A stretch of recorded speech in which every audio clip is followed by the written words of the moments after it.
Yes, I think Tamsin and I crossed paths when I joined Chambers. It was only like a week or two, and and she was already heading out. So yeah.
We are, Your Honour. Like Council to announce their appearances pending expressions of. I appear in this inquest as Your Honour's counsel assisting, and might I just say for the record, my name is Peggy Dwyer, or Peggy, and I'm appearing with Patrick Coleridge, and our instructing solicitor is Maria Walls. And I think I'm the only one that doesn't need leave, but my learned friends, most of them have already been given leave. Yes, and I'll just invite everyone as we go around the front bar table, and then I'll move to the back bar table. Your Honour, my name is Philip Bolton, and I appear for the North Australian Aboriginal Justice Agency. I appear with my friend Julian Murphy and with Beth Wild, who is currently the Principal Legal Officer of the Northern Australian Aboriginal Justice Agency. And we are assisted by our solicitors, Matt Derry and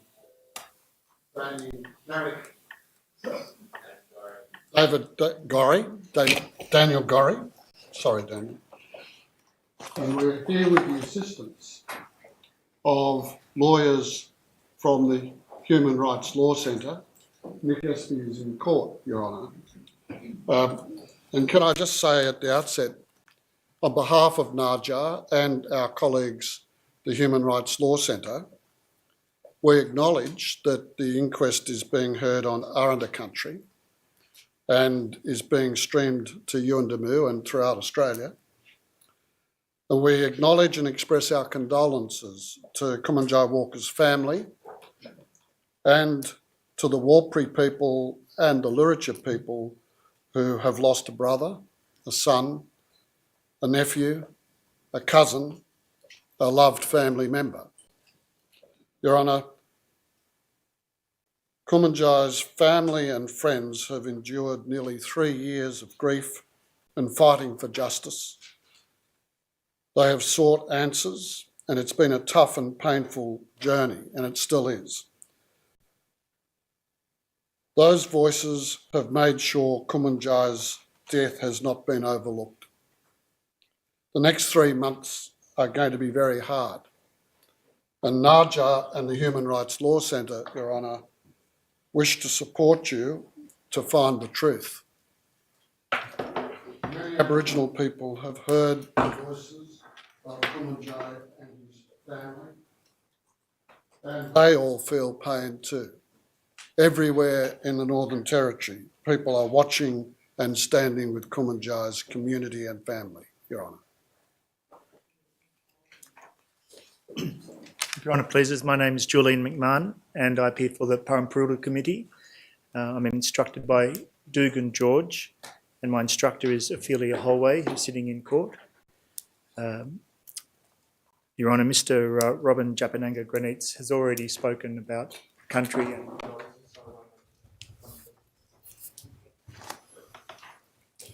Great please, Your Honour. My name is Ian Freckleton and I appear with Amanda Bernard, instructed by Sandy Lau, for the Northern Territory Police Force as an institution, and also for all of its members, save the following: Constable Rolfe, Sergeant Bowers, Dr. Narelle Beer, who used to be an Assistant Commissioner of the Northern Territory Police Force, and also Detective Superintendent Pollock.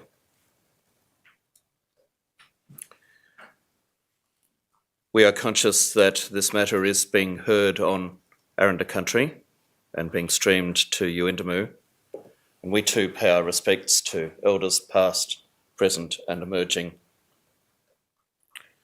On behalf of the Commissioner of Police and the Chief Executive Officer of the Northern Territory Police Force and Emergency Services, we extend our condolences to the family and friends of Kumanjayi Walker and to the community of Yuendamu for your loss and for your sadness. We are deeply moved by what we have heard already this morning. The sincere wish of the Commissioner is to provide all possible assistance to this inquest, to listen to members of the community respectfully and deeply, to learn all lessons that can be learned from the tragic death of Kumanjayi Walker, to work collaboratively so far as we possibly can with all other legal representatives at the bar table, and to make appropriate institutional change to minimise the potential for such a tragedy to happen again.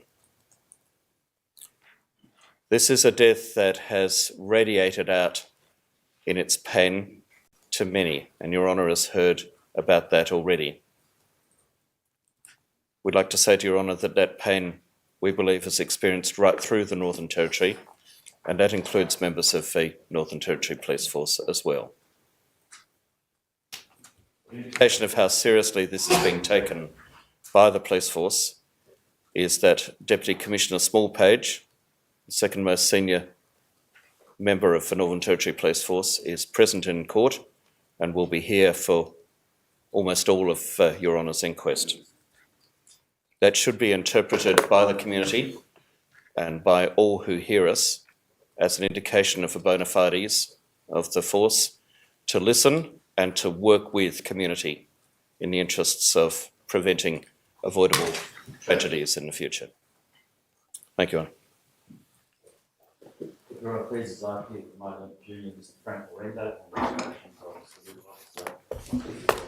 the as respects have already been paid by the Council sitting in that regard. Your Honour, after the acquittal of Patrick Roberts, who I represent, I said, and I say again, this is a tragic thing. A 19-year-old man lost his life, and a young police officer was charged with the most serious charge on the calendar. He had a trial in its entirety, and he was found not guilty. We are encouraged by the fact that counsel assisted trial properly and said on more than one occasion that this is not a roving royal commission in Zachary Bolt or his past conduct. And having said that, Your Honour, I'll leave the rest until the evidence unfolds.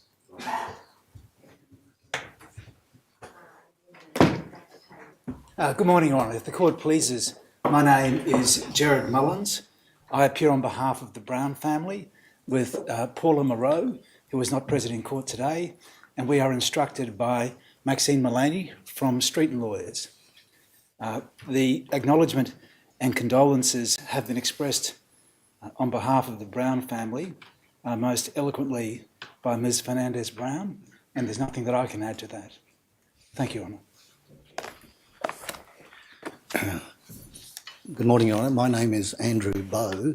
I appear with Andrew O'Brien from the Queensland Bar, who's not here, Dan Fuller from the New South Wales, who's not here, and my daughter Greer Bowe from the Victorian Bar, who is here, for the Walker, Lane and Robertson families. We recognise that we are gathered on Arundel land, and we respectfully acknowledge that. It is important for us to acknowledge from the outset, Your Honour, that Your Honour and Counsel Assisting have programmed a very detailed examination under the Act into the circumstances of the death of Kumanjayi Walker. We very much welcome that, and we recognise, as do our clients, that Your Honour's determinations or findings and recommendations cannot result in any further prosecution of Constable Rolfe in respect of the act which caused the death of Kumanjayi Walker. That said, our clients are intensely interested in features within the scope of Your Honour's interrogation and inquiry, and we are here to assist Your Honour to make the appropriate findings and, if possible, assist you in terms of the comments and recommendations. In terms of what Your Honour opened earlier this morning, we acknowledge the detail and consideration Your Honour is giving. We intend to additionally focus upon an assessment made by Deputy Commissioner Smallpage in his most recent statement, when he wrote and said that the circumstances, even after the axe incident, did not warrant the deployment of a TRG. which connects with the deployment of an IRT. The fact that the material shows a high degree of confusion amongst police about that deployment is a matter of specific attention that we hope to assist you with. Thank you, Your Honour.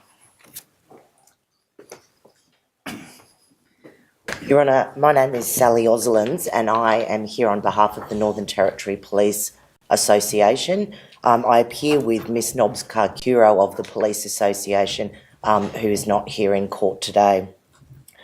As Your Honour is aware, the Northern Territory Police Association represents a large number, some 97% of police members across the Northern Territory, including sworn police officers, Aboriginal community police officers, and police auxiliaries. We recognise the effects of the tragic events in Yuendamu in November 2019 and the effect that it's had on all of our members collectively and in some cases individually. On behalf of the members, we would also like to acknowledge the loss suffered by Kumanjayi Walker's family and the grief that they continue to suffer.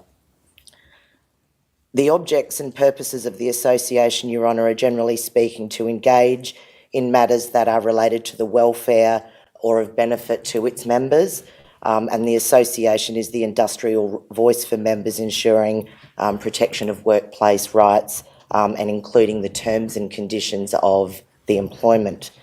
The importance of this inquest is acknowledged, and in accordance with the association's objects and purpose, we welcome examination of the challenging, demanding and often dangerous environment in which members are required to perform and discharge their duties. And we also acknowledge the equal importance of examination, of a proper examination of the effectiveness and appropriateness of policies that govern the circumstances and conditions in which members perform their duties. Your Honour, I omitted to acknowledge that I'm instructed by Christian Hearn and Julia Pincus, who's at the bar table from Hearn Legal from Sydney, particularly since they are continuing to act and instruct on a pro bono basis. Your Honour, my name is Tom Hutton, Senior Collective here on behalf of Northern Territory Health. I'm instructed by Clarence Zubia from NT Health, who is in court here today. NT Health wishes to extend its sincere condolences to the friends and family of Kumanjayi Walker and to all those who cared for him within the community of Kumanjayi. And we are very sorry for your loss. NT Health is otherwise committed to providing any assistance and information that it can to this inquest in the hope that some positive change may flow from what I've got to say. Thank you, Your Honour. Your Honour, I think we're now ready for the two-way learning program that's been arranged by Jodie Clarkson, and you'll see, Your Honour, that Valda is there to assist. Thank you very much for coming at the very beginning of this inquest to give us some important education around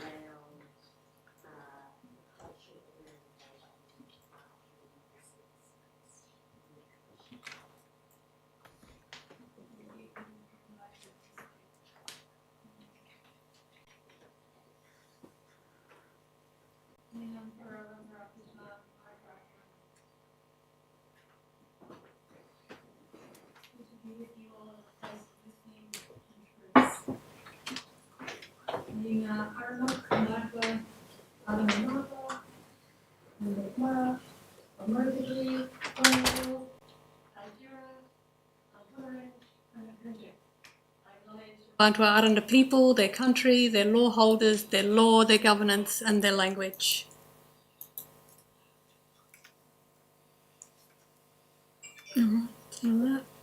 I acknowledge Yapa and Yokopa and thank Justice Armitage for inviting me to speak, and I thank all my teachers of the past 26 years for sharing so generously and so patiently with this ignorant white girl.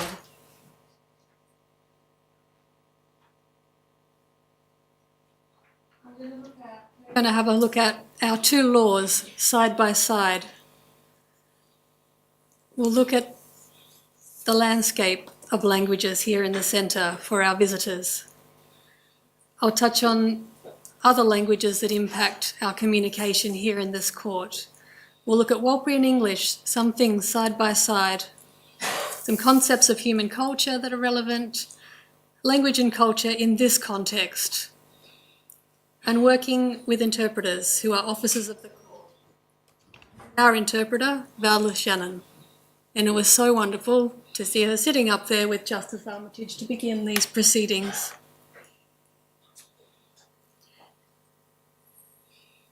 Our two laws side by side. Chukopa is Yapa law, Warlpiri law. Common law is Australian law, Cardia law. Chukopa is kept and understood in Warlpiri language. Our law is understood in English. Warlpiri way is gerontocracy, which means old people. Old people hold the power. And it was so wonderful to see Mr. Hargraves and Mr. Granitz as our two first speakers here today, acknowledging that gerontocracy. Ours is a democracy. People power. Chukopa has been around forever. Whitefella law came out of the Norman conquest of 1066. Warlpiri law came up from the ground. Our law came from England. Warlpiri law is held by its law holders. Our law is held by the Australian judiciary.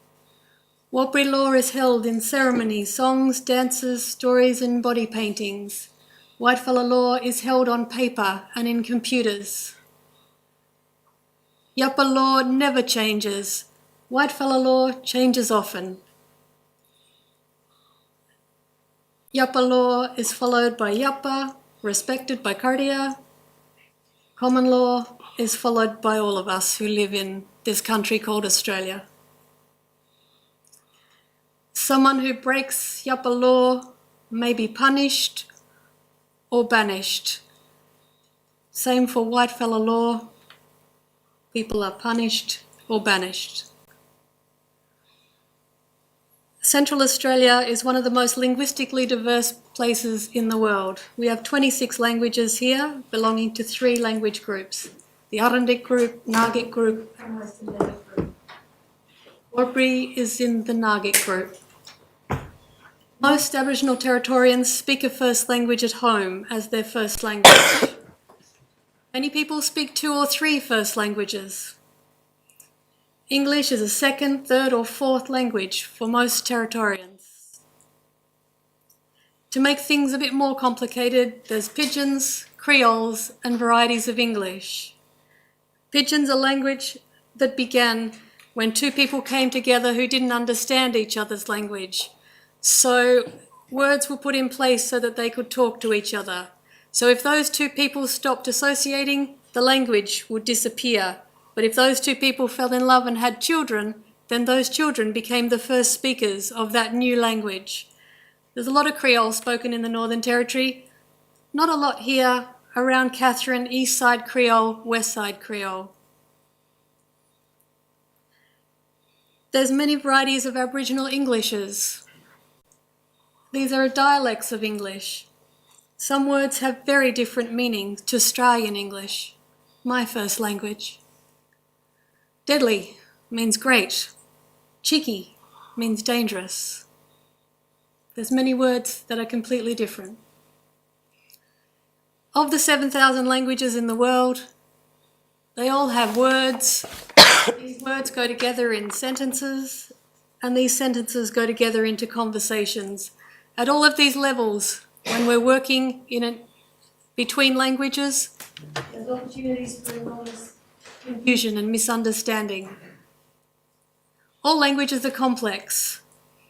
The grammars, the differences are found in the sounds, the word structures, the word building, and the sentence structures.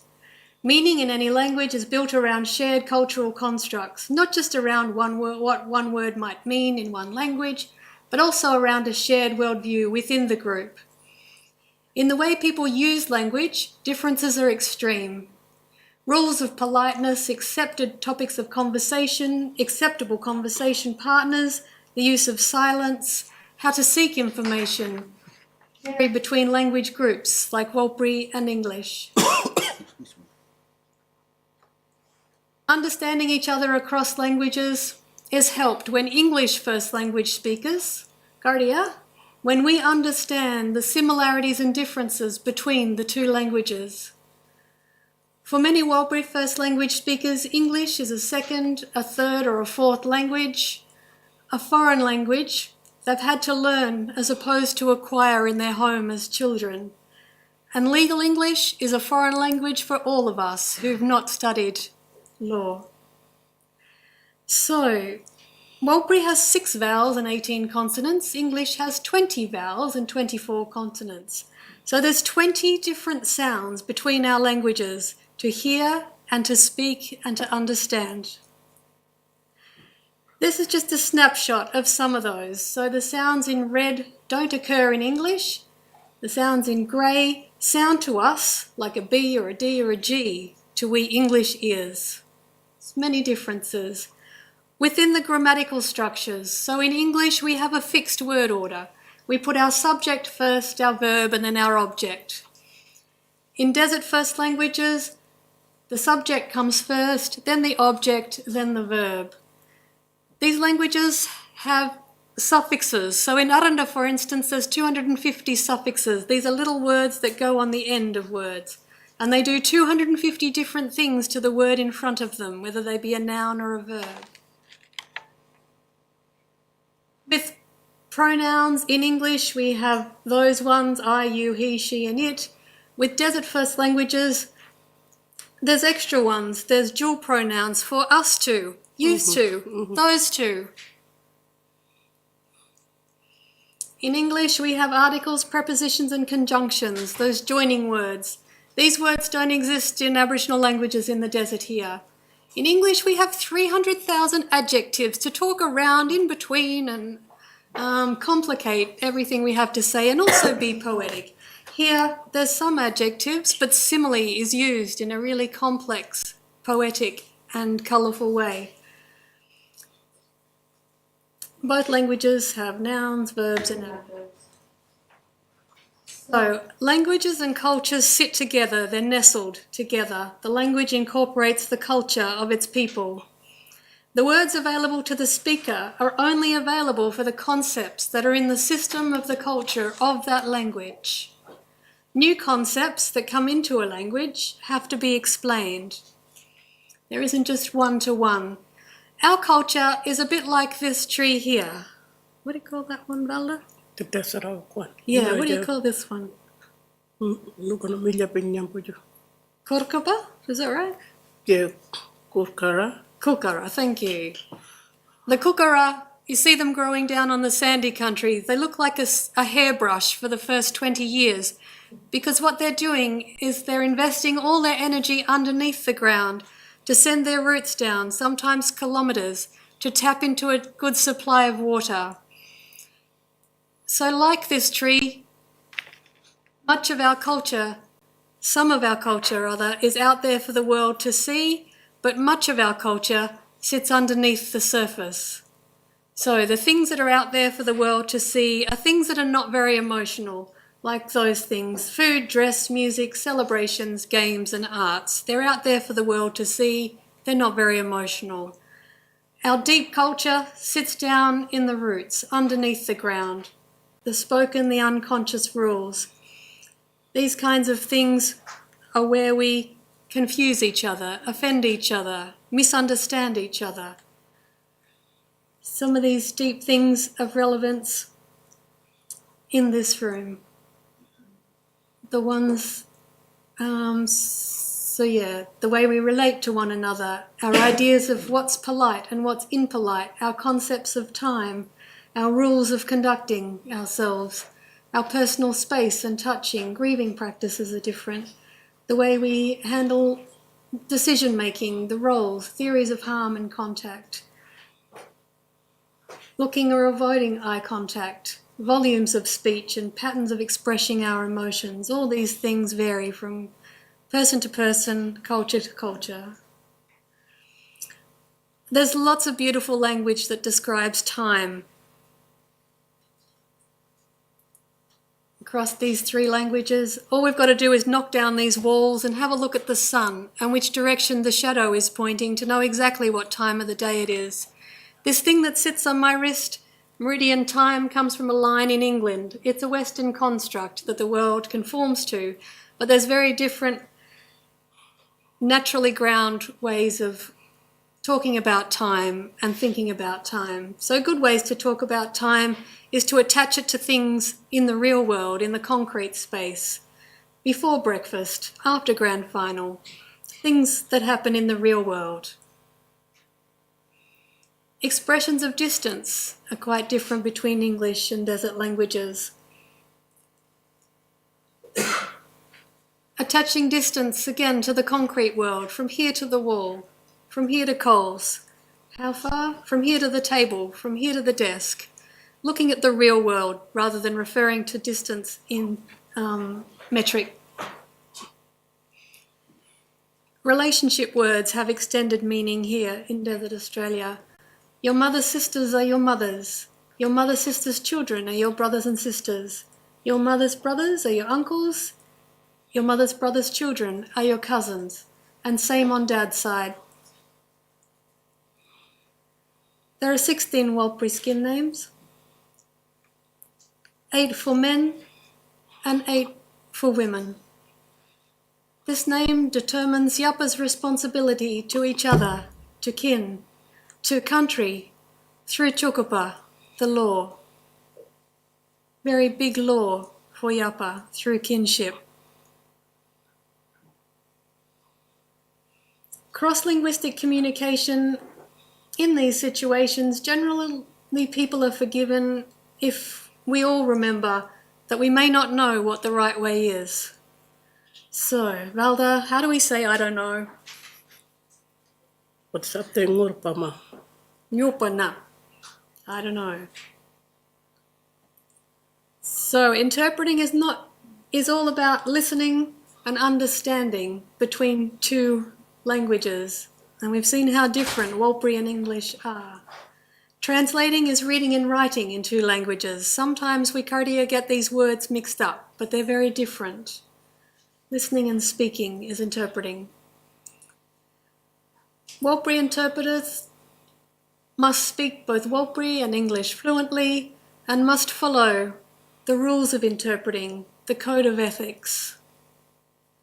The interpreter code of ethics is that whatever is heard in one language must be accurately, truthfully passed to the other language. The interpreter's in the middle. She's not on anybody's side. She's listening to the words and passing them from one person to the other in their language and back the other way. In a non-public setting, everything that's heard is confidential. It's not the interpreter's story. They keep it in their heart. It's not the interpreter's job to interpret anything word for word. So if we asked a Wangari interpreter to interpret this sentence, an afternoon became our for us, hop we go, we bust to, we climb, then go, and we thinking only contra like this, close like that. Word for word interpreting is completely nonsensical between languages that are so different as English and Warlpiri. Interpreter's job is to pass the message, the meaning of the message. So what we would hear is in the afternoon we hopped off the plane and walked to the bus. We climbed on it, went on our way, and we were thinking we were close, but we were wrong. An interpreter's job is to ensure accurate communication between both parties by helping us understand what are some of those differences that might stop someone from feeling comfortable to speak. That the way that we use our English words to help us understand not to say certain words or to say things in a certain way. These things, the volume of our speech is important. So all of this is happening. Valda's listening, so we'll say it's English, listening to the English, understanding the meaning of what's been said, storing that, finding the right meaning in Warlpiri and speaking that out. then all the way back in the other language. Interpreters are officers of this court. Interpreters are our bridge between our languages and our cultures. Interpreters enable us to fulfil our human rights obligations to one another. Everyone has a right to be linguistically present, to fully understand what's happening, to fully express themselves in their first language, their mother tongue. It takes a lot of energy, deep listening, high concentration, very high IQ, years of training and experience to interpret in courts. I acknowledge and thank all interpreters in this court. Mr. Hargraves, Mr. Granitz, and our court interpreter for this inquiry, Valdis Shannon. There are regional and generational differences within Warlpiri. Some Warlpiris have different accents depending on where that person grew up. Many young people borrow a lot of English words in their Warlpiri. Valda is a level 4 Warramungu and Warlpiri interpreter who can adjust her register according to the speaker's regional dialect. Briefing is really important to understand each day what's going to happen. Our interpreters need context. Valda's thinking and listening and speaking from two different perspectives, two sets of vocabulary at the same time. Important things to know are what's going to happen, who's going to be speaking, the process, and what law words will be used. How do we unpack those law words? These things are good for Valda to be prepared each day. This is a phenomenon that you lawyers have called gratuitous concurrence. It's when it doesn't matter what language someone asks you a question in, even if we don't understand a word of that language, we know they've asked a question because our voice goes up at the end when we ask a question. So many Aboriginal language speakers have been asked questions over many, many years, and at the end of each question, they'll nod their head. They're not nodding their head because they've fully understood what they've been asked. They may be nodding their head because they're feeling pressure to respond by a person of authority, a police officer. They may be nodding their head because they don't understand a negative question. If a question is posed in the negative form, like, "Didn't you see that nurse last week?" It's hard to answer that question. Yes, I didn't see that nurse. No, I didn't see that nurse, even in English. Using questions in the positive form. Did you see the nurse last week? That can be answered by yes or no. Someone might be just nodding their head at the end of every question because they're being polite, telling you what you think, what they think you want to know, or they just want to get this conversation over with. Lots of reasons why someone might be nodding their head. It doesn't mean they're agreeing with what you're saying. And we can't know that without the help of our interpreter. It's good to avoid closed questions, because these questions get a yes-no response or a shrug or a nod. To draw out the story, ask questions in a narrative format. Tell me what happened. Then what happened? Who was there? Can we talk more about? This way, the story is coming out. It's not closing off the story, it's opening up the story so the person can share what they need to tell this court of truth.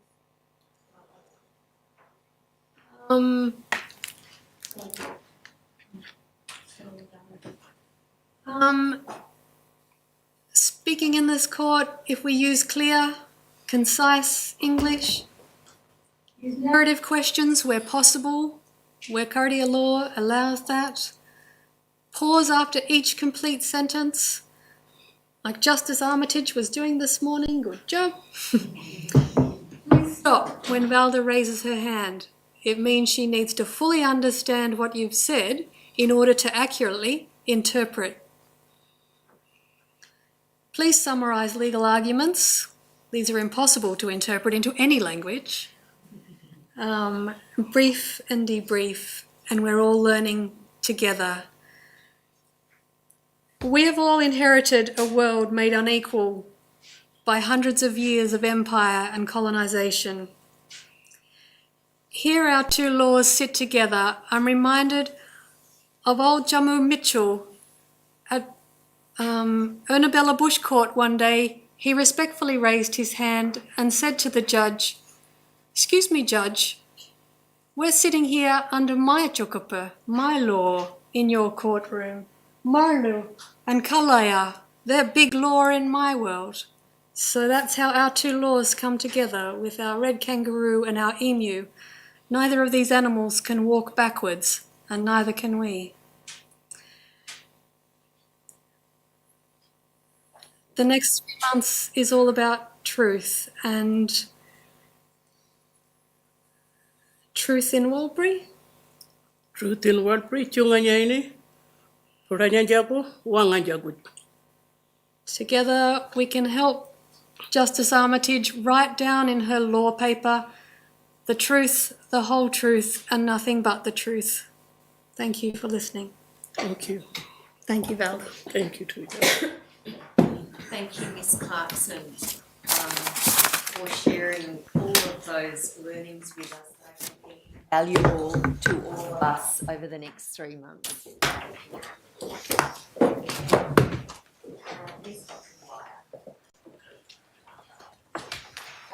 Your Honour, the next stage of today's proceedings is for me to formally open or do an open statement.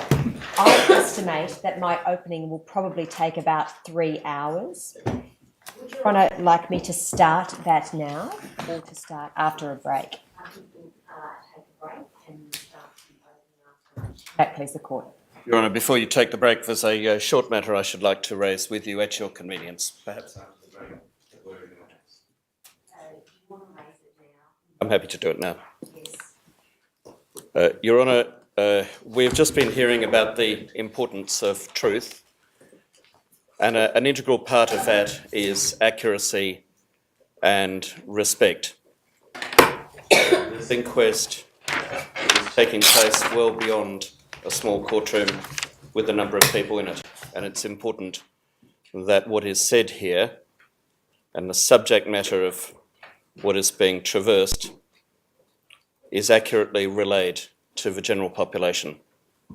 If it is not, there is a risk that that can undermine the integrity of the justice process and result in misperceptions as to what is being said and what people are endeavouring to communicate. Northern Territory Police Force comes here endeavouring to be cooperative and receptive, and as we've said already, to learn and to be measured and collaborative. There have been some issues which have been arising before this date, and our earnest wish is that they not continue to arise after today. Your Honour has quite significant powers to ensure that your processes are not undermined. We're going to hand some things around to Your Honour and to the bar table. We refer to 2 provisions which are in relevant legislation. And then I'm going to refer to orders which Your Honour has made already in this court. And we're going to provide some other documentation to Your Honour.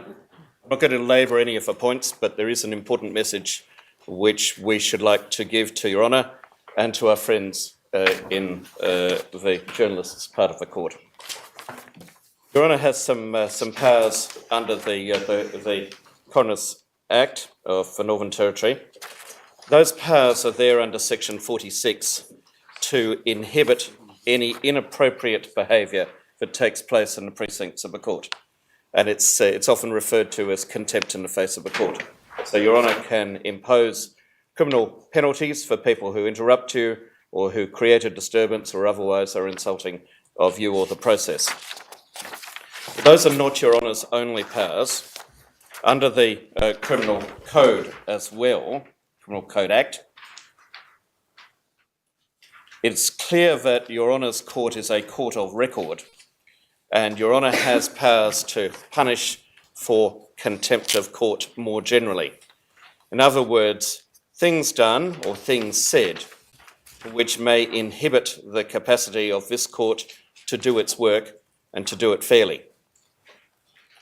The reason that we are rising at this early juncture of the inquest is because there has been a series of publications, principally but not solely, by the Northern Territory Independent. Northern Territory Independent, as we understand it, is an online publication which contends that it is a newspaper. The Northern Territory Independent has published article after article, frequently quoting the father of Zach Rolfe. And what troubles us about these publications is not that they're adopting a particular stance. The Northern Territory Independent, Richard Rolfe, anyone else is entitled to take a position and to express it robustly. There's no harm in that. But if a publication, or more particularly a series of publications, crosses the line into denigration, vituperation, and attempted intimidation, we say to Your Honour that there's a problem. And we say that that is exactly what has been happening with the Northern Territory Independent on multiple occasions. We'll draw Your Honour's attention to a handful of those. We'll hand up what we say are the offending publications to you, make them available to the whole bar table, and then we'll pass to issues where we say there's been breach of non-publication orders. This can be done briefly. We make those materials available to you and to all members of the bar table.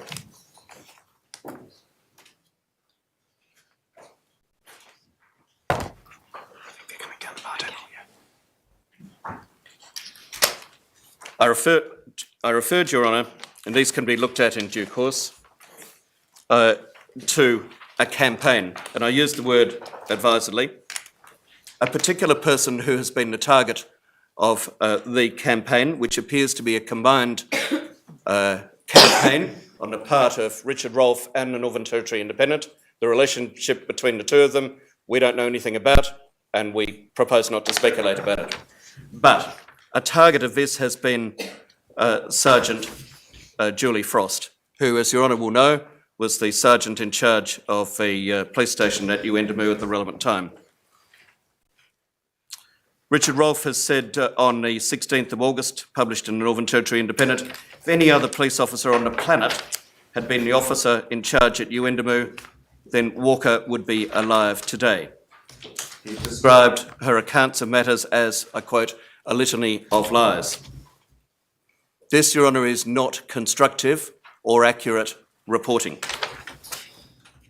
On the 22nd of August, in the Northern Territory Independent, two other members of the police force were described as having joined former Uendamu officer in charge Julie Frost in having Constable Rolfe banned from Northern Territory police officers. This again is a less than accurate portrayal of the communications which have taken place between those looking after the interests of Mr Rolfe and senior members of the police force. In the same article, Richard Rolfe is quoted as having told the Northern Territory Independent that the move to ban Zach from attending police premises based on the claims of three officers who worked to pin the charge on him was disgraceful and symptomatic of a police executive who lied and withheld evidence and tampered with witnesses. On the 2nd of September, the Northern Territory Independent made reference to other matters involving Sergeant Frost and to a report, and said that she had put the lives potentially of health staff in jeopardy in an attempted deception against the community of Uendamu, and told Constable Rolfe and other officers to turn off their body-worn camera about an hour after the death of Mr Walker. On the 2nd of September too, the Northern Territory Independent published an opinion by Mr Rolfe. Again, the attack target was Sergeant Julie Frost, and it was said that she refused to provide any first aid to Kumanjayi Walker, despite being the most medically qualified person on the night. 22nd of August, there was reference to Sergeant Andrew Barham, who was portrayed as having written, and I quote, "a completely biased and inaccurate report about the shooting, an attempt to portray Rolfe as a bad cop, and it was a desperate and unethical attempt to ruin a good cop's reputation." In another publication, not this time by the Northern Territory Independent, it was stated that Richard Rolfe said the following: "I believe Police Commissioner Jamie Chalker has done everything possible to push Zach to commit suicide by deliberately isolating him from his peers." These are inflammatory and, for the most part, utterly inaccurate portrayals. They're incompatible with responsible journalism, and they're such as to have a significant impact upon persons who are required to give evidence before Your Honour. Already, the impact upon Sergeant Frost is such that we will be asking of Your Honour that you permit her to give evidence remotely. Your Honour might well conclude that the purpose of this campaign is to intimidate persons who are not sympathetic to the position being promulgated by Richard Rolfe, perhaps on behalf of his son, from talking the truth that we've been speaking about this morning. That troubles us, Your Honour, because we are not here to hide the truth. Each member of the Northern Territory Police Force required to give evidence will be in that witness box and will tell you the truth, and they can be cross-examined by anyone here. What we ask is that this process is not distorted and that there be simply fair reportage of what takes place. We've entered a new juncture. We've moved from the preparatory lead-up phase of this inquest into the evidence now. But what we say to Your Honour is that we're not making an application in respect of this conduct, deeply troubled though we are about it, but we will. As soon as there is false reporting by any media outlet of what takes place here, we will be drawing it to Your Honour's attention, and we may well ask Your Honour to exercise your powers. And it seems to us for us to put everyone on notice of this position is the right thing to do at this early phase of the inquest. There's been a second issue, Your Honour. You made orders on the 12th of August of this year, which are characterised as short minutes of order. And again, we hand those up to Your Honour. Your Honour will recall them. And they're headed non-publication, non-disclosure order interim. You made those orders pursuant to section 43 of the Act, and there are two relevant parts to those orders. The first is in the first paragraph, that there be no disclosure or other publication of the contents of the brief of evidence, including audio-visual audio material set out in the index to the brief of evidence annexed to these orders and marked as Annexure A. The Annexure A is, of course, the brief as it existed as of 12 August 2022. That brief is now considerably more substantial, and I'll say something to Your Honour about that presently. Now, Your Honour, I again, unfortunately, have to mention the Northern Territory Independent, and we provide to you and distribute to those at the bar table various publications, specifically in respect of what we say are breaches of a non-publication order. I can refer to these collectively because in a series of publications, the Northern Territory Independent has referred to and quoted from what it calls the draft Pollock report, which is in fact a series of drafts generated by Superintendent Pollock, who handed over in due course to Superintendent Proctor, who reported to yourself. Now, those matters undoubtedly will be the subject of some evidence in due course, and there's no issue or problem about that. The difficulty is that the Northern Territory Independent has referred to and quoted repeatedly from these draft reports, using those quotations as a vehicle to attack a variety of individuals and persons within the Northern Territory Police Force. Now, Your Honour undoubtedly made your non-publication order for a reason. We simply ask that this be respected, because if, when you make orders about non-publication, those are treated with contempt, and I use that word deliberately, it completely undermines the process and the rationale for your making these orders, which are really important in terms of what can be brought to the community's attention at any specific period in time, because there are matters on the inquest brief which may ultimately not result in evidence. They might not. But Your Honour, no doubt, makes these orders in order to protect people and the process from being the subject of publication prematurely. Your Honour's been thwarted in that, and thwarted repeatedly for a particular agenda that's been run by the Northern Territory Independent. Your Honour, we do not at this stage ask that you do anything about it.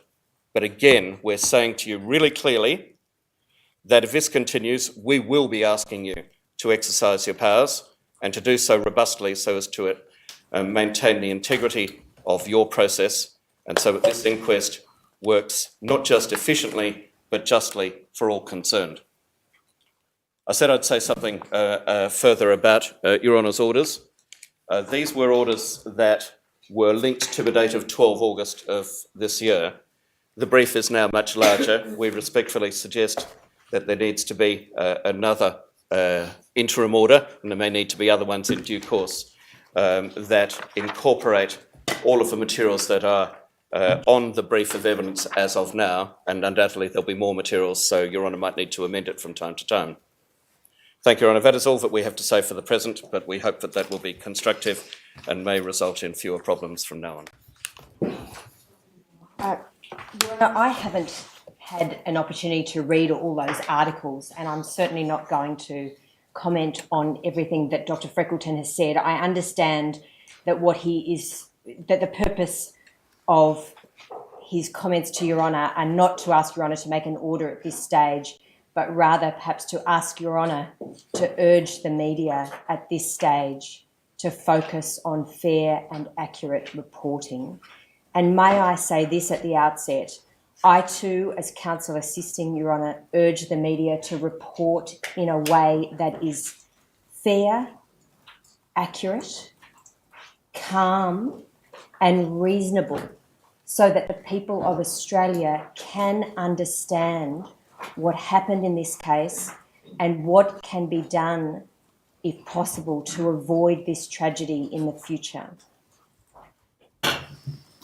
One thing that is particularly disturbing in my respectful submission from what Dr. Freckleton brings to your attention is the attack on individuals who will be witnesses in these proceedings, because it is extremely important that witnesses feel comfortable to come to this court and to tell a true story. And that includes Warlpiri people, Luritja people, all the Aboriginal people so affected by this terrible tragedy. And it includes Constable Rolfe, and it includes other police officers, and it includes Sergeant Julie Frost. And I'll just comment on one thing that Dr. Freckleton drew to your attention. I haven't read the article, so I don't know where it comes from myself, but Dr. Freckleton says that these words were said by the father of Constable Rolfe. To suggest that Sergeant Julie Frost refused to provide first aid to Kumanjayi is, on the material I have seen so far, patently false. Sergeant Julie Frost was a nurse prior to becoming a police officer, but she had not practiced as a nurse for something like 14 years. She had been a police officer with experience for a long period of time. We will see that after the tragic shooting of Kumanjayi, the CCTV footage in the police station shows that he was being ably assisted in terms of first aid by officers Rolfe and Kirstenfeld, who had advanced first aid training because of their particular experiences in the army. And I anticipate suggesting to Your Honour that they were doing what they could do at that stage to try and preserve Kumanjayi's life, but of course his injuries were too severe. Sergeant Frost was busy at that time arranging an ambulance to come, updating senior police officers and doing what she could to assist in the circumstances. I anticipate submitting that to Your Honour. No doubt Your Honour will carefully, fairly consider all the evidence before you. But that was just one thing I heard in what Dr. Freckleton said to you that gave me genuine concern.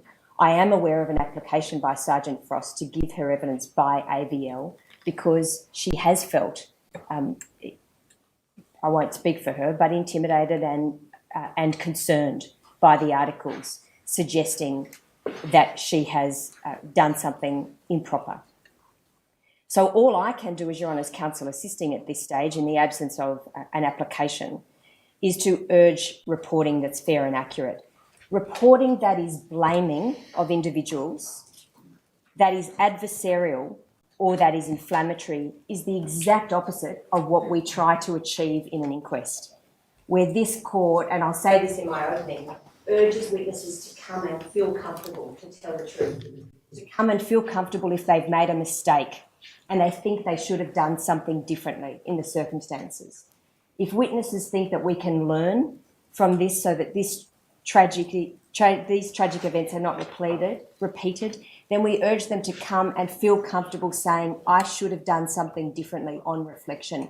And they may not feel comfortable to do that if they've been attacked beforehand. So that's why we urge the media to be responsible. I don't name any particular outlets because I haven't read those articles myself. But we heard from Ned Hargraves this morning that we strive for a safe community, and Your Honour echoes those words. And they are things that everybody wants. Yapa and Karia are joined, I will be respectfully suggesting in my opening, in the goal of wanting to make sure that nobody loses their life again in these circumstances. And we heard Mr. Edwardson say this is a tragedy for Kumanjayi and the community and a tragedy for Constable Rolfe, and we do not want this tragedy to be repeated. And all Australians want fair and accurate understanding of what happened so that these proceedings can be fair and objective and can allow for procedural fairness. That's my obligation as counsel assisting to ensure procedural fairness, and no doubt it's at the forefront of Your Honour's mind.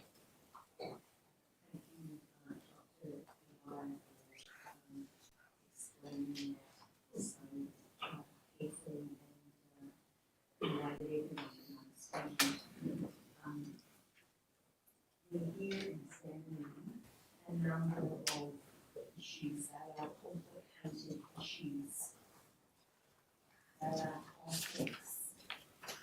We have set aside 3 months, all of us, to try and work through these issues in a meaningful way. Jump to conclusions or positions at a very early stage in this process undermines the process. The institutions that we're considering are entrusted with significant powers, and those powers are held in check by the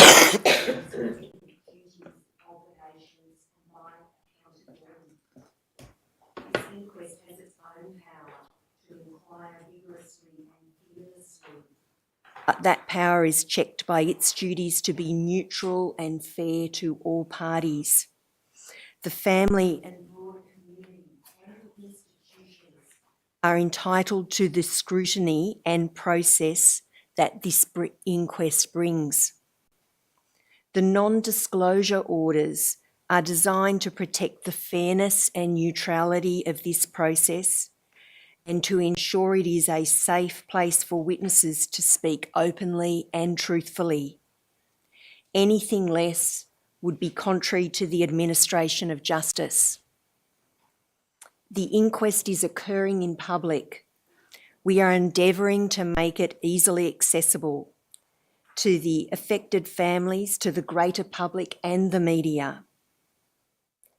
I'm also hopeful that all parties are here in good faith, applying their best endeavours to ensure this process is vigorous but fair. The parties are represented. They will have an opportunity to examine and inquire into all the evidence that is presented. The represented parties are the families of Kumanjayi Walker.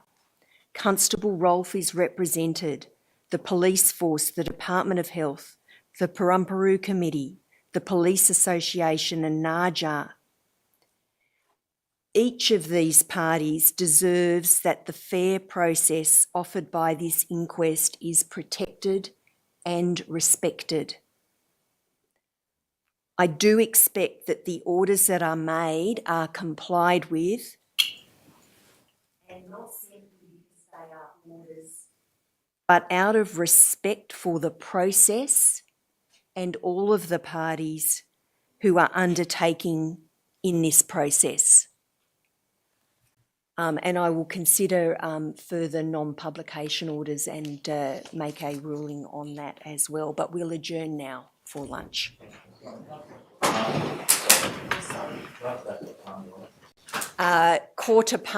2:15.